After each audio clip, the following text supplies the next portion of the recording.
पिंकी की शादी कुछ ही दिनों पहले भारतपुर गांव में हो जाती है। एक दिन वो रसोई में काम करते करते गाना गुनगुना रही होती है। तभी उसकी सास आती है। बिजली गिराने मैं हूँ आई, कहते हैं मुझको हवा हवाई, हवा हवाई, वी वी वी वी वी। ओहो, हवा हवाई मैडम, कहीं उड़ मत जाना हवा से। अरे मम्मी जी, उड़े मेरे दुश्मन। आप बताओ, कुछ काम था क्या? हाँ, काम तो था। हमारे पड़ोस वाले गांव में उषा रहती है ना, उसने कुछ सामान बोला था मुझे लेकर जाने को।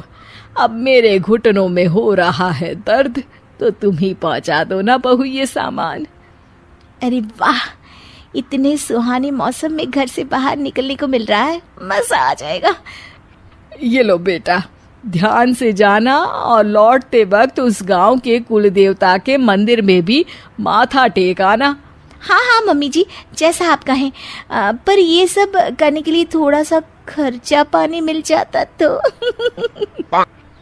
अरे पानी तो तुम्हें उषा पिला देगी, और खर्चा तुम ज्यादा करना मत, ठीक है बहू? जाओ, शाम तक घर लौट आना, ठीक है बहू रानी? सास वहां से चली जाती है और पिंकी पड़ोस वाले गांव में पहुंचती है और उसे कुल देवता का मंदिर दिखाई देता है। पहले मंदिर होकर आऊं कि सामान देकर आऊं? चलो मंदिर ही हो आती हूँ। पिंकी मंदिर के पास जाती है, तभी उसका पैर एक पत्थर से टकराता है। हाय रो, मर गई रे। पिंकी देखती है कि वो पत्थर चमक रहा होता है।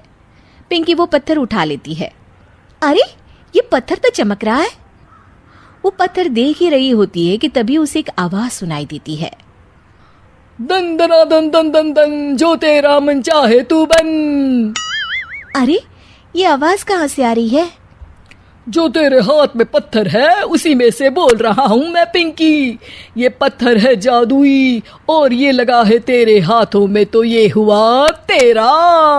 अब तू जिसके रूप में आना चाहे आ सकती है। ये पत्थर हुआ तेरा। दन दना दन दन दन दन। क्या सच में ये जादुई पत्थर मेरा हुआ? अरे वाह वाह वाह वाह। पिंकी अपना काम खत्म करके घर आती है और उसकी सास रसोई में काम कर रही होती है। अब वक्त है इस पत्थर का इस्तेमाल करने का। बड़ी थकान हो गई है रास्ते में, सासू माँ से थोड़ी सेवा करवा लेती हूँ। पिंकी पत्थर को हाथ में लेकर अपने ससुर का रूप धारण कर लेती है। अरे ओ कमलेश की माँ, इधर तो आना जरा। क्या हुआ जी, क्यों चिल्ला रहे हैं? अरे मेरे सर में बड़ा दर्द है, जरा सर और कंधे की मालिश तो कर दो। मैं आपको मालिश वाली दिखती हूँ क्या? जाइए, किसी नाई के पास जाइए और कराइए मालिश। जी भर के कराइएगा। अरे तुम ही तो हो मेरी मालिश वाली। तुम्हारे कोमल कोमल हाथों से जब ये खूबसूरत उंगली में बालों में मालिश होती है, आहा, सर दर्द हो या कैसा भी दर्द भाग जाता है। आप भी ना, आपने पहले तो कभी मुझसे ऐसे बातें नहीं की। आइए बैठिए, कर देती हूँ मालिश। पिंकी की सास पिंकी की मालिश कर रही होती है और पिंकी को बड़ा ही आनंद आ रहा होता है। इसे कहते हैं स्वर्ग की जिंदगी। सासू माँ के हाथ किसी हथौड़े से कम नहीं है, पर फिर भी फ्री की मालिश तो मिल रही है ना। वाजी वाजी वाह। कुछ देर बाद पिंकी अपने कमरे में आ जाती है और पिंकी के असली ससुर घर आते हैं। पिंकी की सास अपनी तारीफों से बाहर ही नहीं निकली होती है। सुनिए जी, आज ना आपकी बातों ने तो मन ही मोह लिया मेरा। बातें?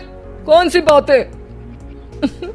अरे वही कि मेरे इतने मुलायम हाथ और इतनी खूबसूरत उंगलियां हैं। ससुर जी को तो कुछ भी समझ में नहीं आता और पिंकी वहां आकर चुपके चुपके उनकी बातें सुनकर आनंद ले रही होती है। अरे मैंने ये सब कब कहा? आज तो मैं जल्दी काम पर चला गया था। अरे अभी मैंने आपकी मालिश की अपने इन्हीं कोमल हाथों से। कोमल और तुम्हारे हाथ, अरे कमलेश की माँ, तुम्हारे हाथ तो इतने सख्त हैं कि अखरोट ही तोड़ दे। मैंने तो आज तक तुमसे इसलिए मालिश नहीं करवाई, तुम्हारे हाथों को देखकर तो मुझे वो डायलॉग याद आता है, ये 2.5 किलो का हाथ जब किसी पर पड़ता है ना तो आदमी उठता नहीं, उठ जाता है। सास को गुस्सा आ जाता है। आए बड़े मेरे हाथ को 2.5 किलो का कहने वाले, अरे खुद की तोंद देखी है, बारात का ढोल भी शर्मा जाए देखकर। पिंकी उन दोनों की बातों से हंसी रही होती है कि तभी वहां कमलेश आता है और वो बहुत परेशान होता है। मैं तो लूट गया। अरे क्या हुआ कमलेश?